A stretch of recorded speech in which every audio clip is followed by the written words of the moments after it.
Тобасына білдірген тербетіп бесіміңді 18 бен 20 біз қайтып келеді десің бе. Тобасына білдіргенде күлдірген қазір күннің қыздары жігіттерді білдірген. Оқшан гүл-ай, бүгінгі күнің қайда, есте болса көңіліңе ұнай ма?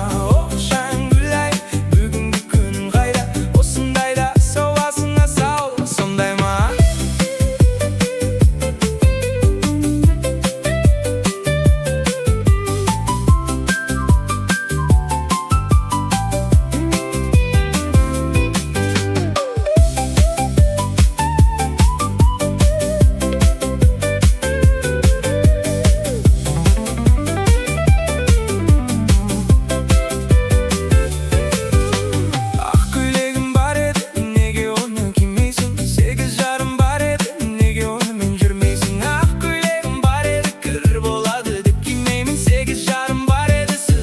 Деп жүрмей